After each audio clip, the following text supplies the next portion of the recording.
मुलगी किंवा मुलगा प्रातिनिधिक स्वरूपामध्ये 5 जणांनी प्रश्न विचारायचे. तुमचा प्रतिनिधी पुढे पुढे पुढे पटकन पुढे येत. मी विनंती आहे, चली बेटा नॉनसेन्स जरी प्रश्न विचारला तरी चालेल, सेन्स येणार नाही.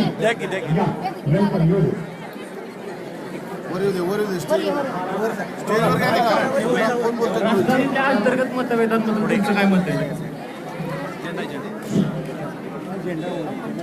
तुम्ही जर हे कॉलेज आहे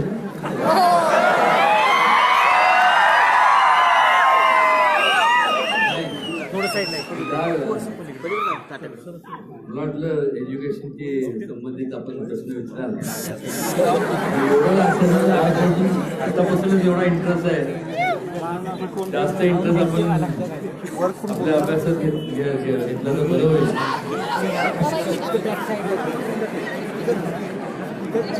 कुठलेही मित्र असले किंवा कुठल्याही संघटना जर असतील तर निश्चितपणे वादविवाद होत राहतात. पण ह्याचा असा अर्थ होत नाही की हे फार पराटोकीच्या असतात. काय मुद्दे मला पटत नसतील, काय मुद्दे दुसऱ्याला पटत नसतील,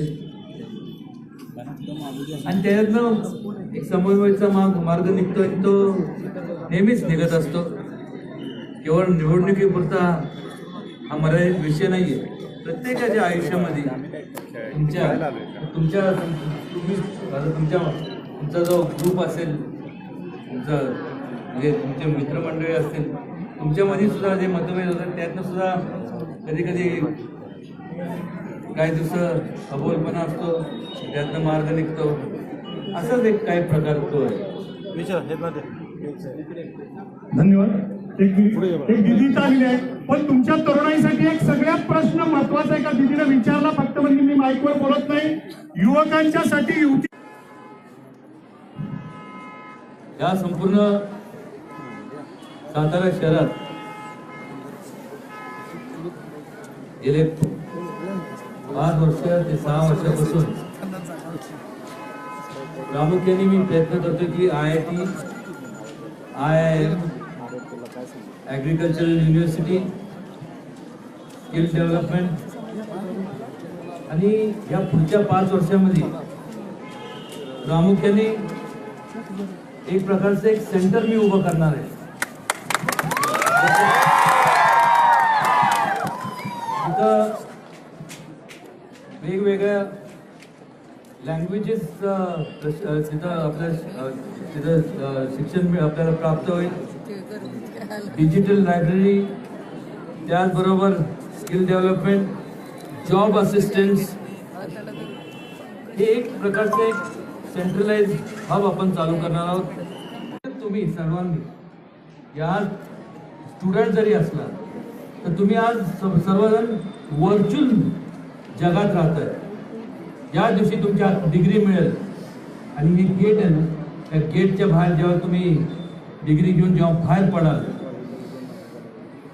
पासआउट व्हाल ह्या कॉलेजच्या बाहेर डिग्री घेऊन, त्यावेळेस तुम्ही रिअल जगात पदार्पण करणार आहात.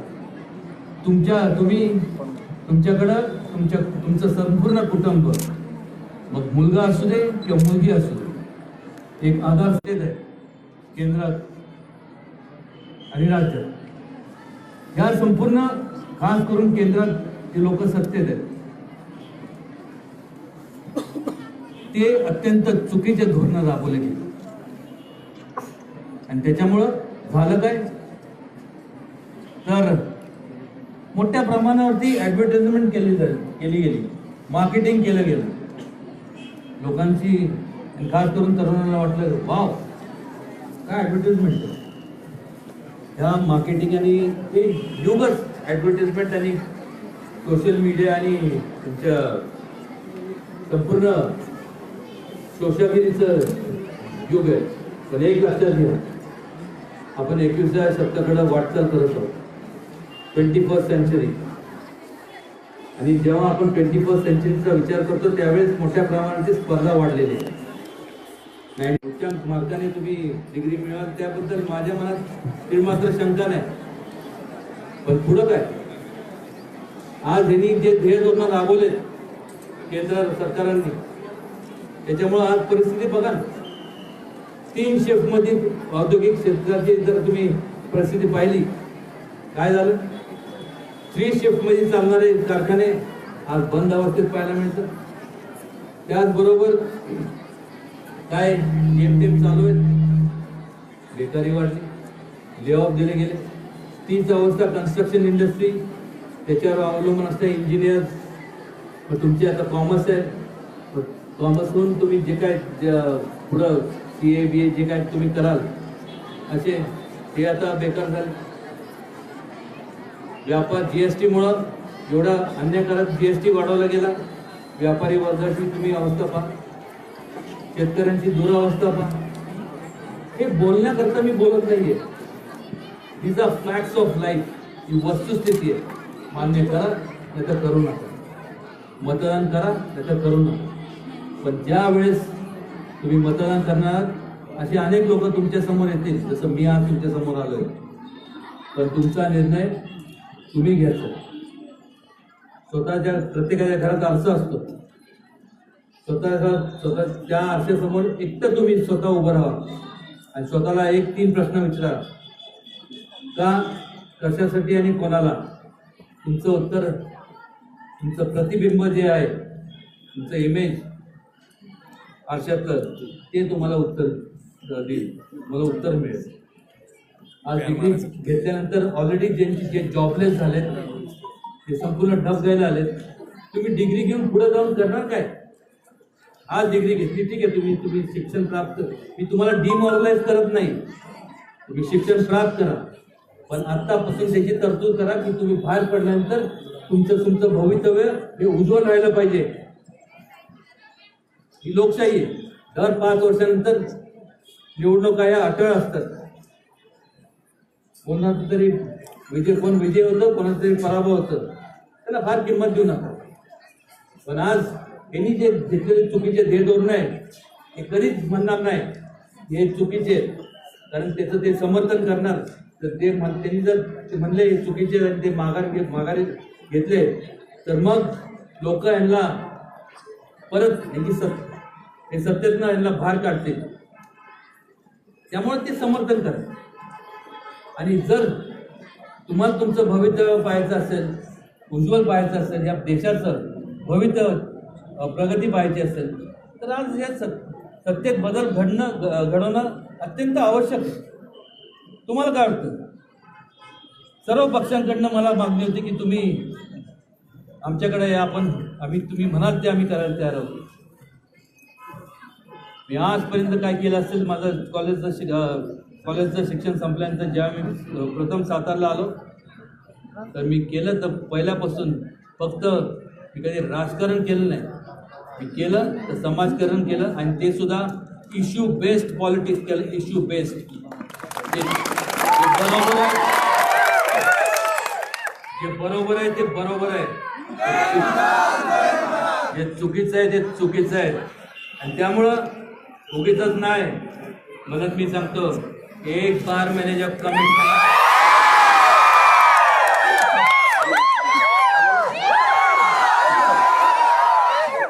तो मैं अपनी खुद की भी नहीं सोचा. आज जसं जोडत ताट माल्याने मी जे हे म्हणतो,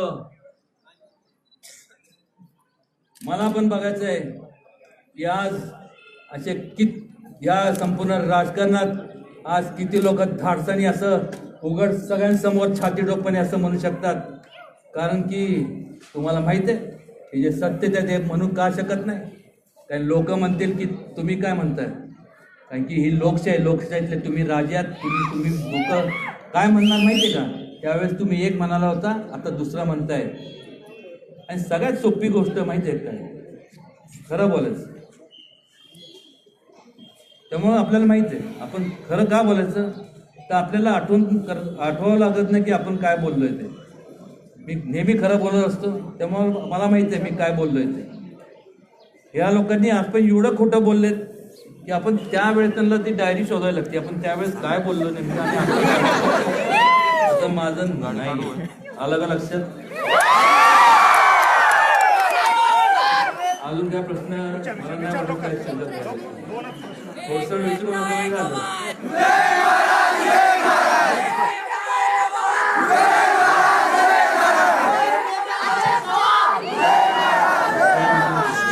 मुलींच्या छेडछाडीबद्दल आपल्या डोक्यात काय विचार आहे? आमच्या मुलींना छेडछाडीला सामोरं जावं लागतं त्याबद्दल तुम्ही आमची काय मदत केली? काय मदत करा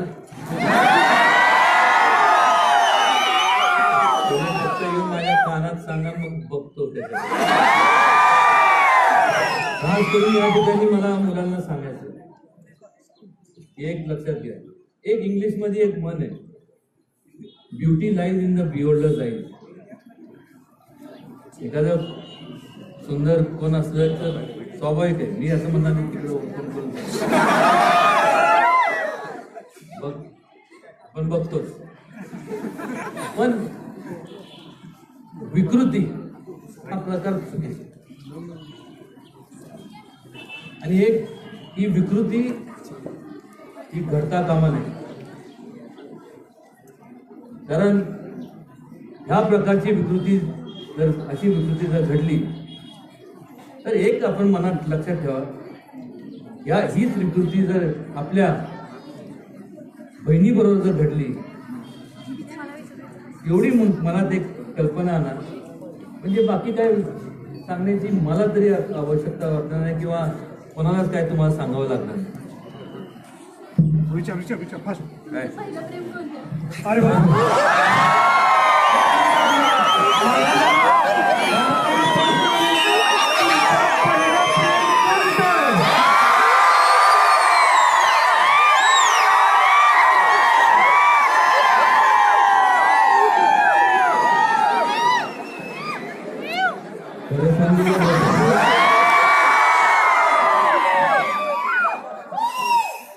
खरं सांगायचं तर माझं पहिलं आणि शेवटचं प्रेम म्हणजे तुम्ही सगळ्यांनी, म्हणजे समाज हा मोठ्या प्रमाणावरती मोठा झाला पाहिजे, हा देश मोठ्या उंचीवर गेला पाहिजे, महासत्तेकडं वाटचाल झाली पाहिजे. आणि त्याचं ते कधी होणार आणि ते केवळ माझ्यामुळं होणार नाही. माझ्यासमोर तुम्ही जे लोक आहात ते तुम्ही सर्व लोक करणार आहात. तुमची जबाबदारी आहे, माझी तर आहेच, पण तुमची साथ मला लागणार आहे आणि आपल्याला ते घडवायचं आहे. एवढंच आपण सगळ्यांनी लक्षात ठेवावं.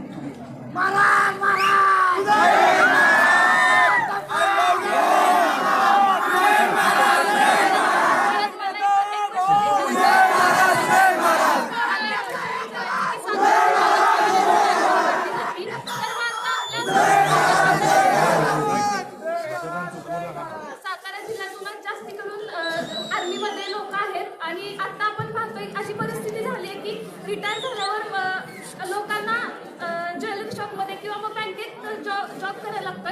एक वॉचमनगिरी करायला लागते. हे कितपत योग्य आहे? मग ते आपल्या सातारा जिल्ह्यात तरी होऊ नये असं मला वाटतं, कारण की प्रत्येक जण जो आर्मीमध्ये असतो तो आपलं प्रोटेक्शन तिथं जाऊन करत असतो. मग त्याला इथं येऊन वॉचमनगिरी का करायला हवायची?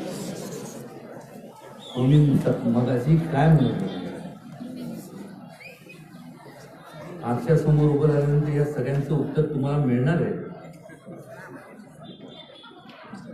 त्यामुळे सत्य जोपर्यंत तुम्ही बदल करत नाही तोपर्यंत हे घडणार नाहीये. डिसिजन मी एकटा घेऊ शकत नाही आणि त्यासाठी तुम्ही विचार करणं गरजेचं आहे. जे का आश्वासनं गेले 5 वर्षापूर्वी दिले गेले ते त्यातले किती पूर्ण झाले? एक ग्लॅमर निर्माण करणं ठीक आहे, म्हणजे नुकतं आता मला सांगा इश्यू बेस जेव्हा मी म्हणतो, आता चौथा स्तंभ म्हणजे कसं म्हणजे मीडिया आहे.